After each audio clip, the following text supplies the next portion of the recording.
আসছে। সে আমাদের কাউকে ছাড়বে না। এই গ্রামের কেউ বাঁচতে পারবে না। সে সে কাউকে ছাড়বে না। ভৌতিক, রোমহর্ষকর, গা ছমছমে ভূতের ঘটনা শুনতে কে না চায়।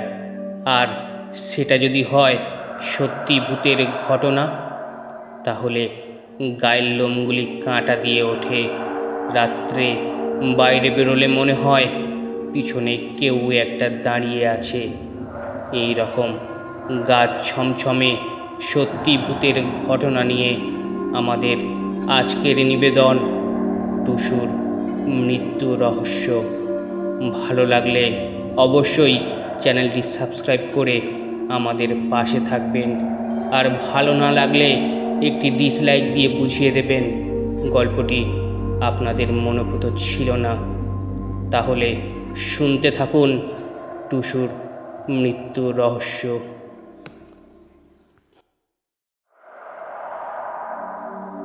আমার এই ঘটনাটি যাকে নিয়ে, সে হলো আমার বন্ধুর একমাত্র মেয়ে। নাম ছিল টুসু। মেয়েটি দেখতে একদম মোমের পুতুলের মতো ছিল। বয়স আনুমানিক 10 বছর।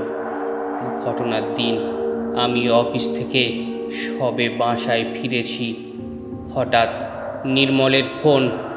টুসুকে কোথাও খুঁজে পাওয়া যাচ্ছে না। আমি কোনো রকম বিলম্ব না করে তখনই ছুটলাম নির্মলের বাড়িতে। গিয়ে দেখি বৌদি ততক্ষণে কান্নাকাটি শুরু করে দিয়েছে। দুই বন্ধু মিলে টুসুর পরিচিত বন্ধু যারা ছিল সবার বাড়িতে খোঁজ নিলাম, কিন্তু কোথাও পাওয়া গেল না। আমরা হাল ছাড়লাম না। ডেকোরেটর থেকে মাইক ভাড়া করে পরিচিত একটা ছেলেকে দিয়ে রিক্সা ভাড়া করে রাতের মধ্যেই পুরো শহরে নিখোঁজ সংবাদ জানিয়ে দেওয়া হলো।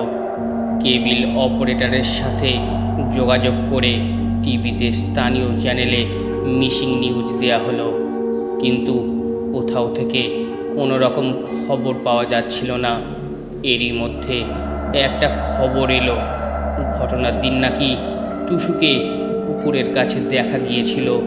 আমরা যেন আকাশ থেকে পড়লাম। এই ভেবে যে আমরা সারা শহর তন্ন তন্ন করে খুঁজে চলেছি, অযথ বাড়ির পাশের পুকুরটাতেই খুঁজে দেখা হয়নি। তারপর রাজশাহী সদর থেকে ডুবুরি এনে প্রচুর খোঁজাখুঁজি করা হয়, কিন্তু কোনোভাবে কোনো লাশের সন্ধান মেলে না। অভিজ্ঞ ডুবুরিরাও একেবারে পুকুরের তলদেশ পর্যন্ত গিয়েও কিছু না পেয়ে ফিরে এসেছে। এভাবে পর্যায়ক্রমে লাশ খোঁজা হয় পানির নিচে। সন্তানহারা বৌদি, নির্মল এবং আত্মীয় স্বজন মেয়েকে ফিরে পাবার আশায় প্রায় পাগলের মতো হয়ে যাবার জোগাড়। সে এক করুণ দৃশ্য। তখন যেন হিতাহিত জ্ঞানটুকুও হারিয়ে ফেলেছিলাম আমরা।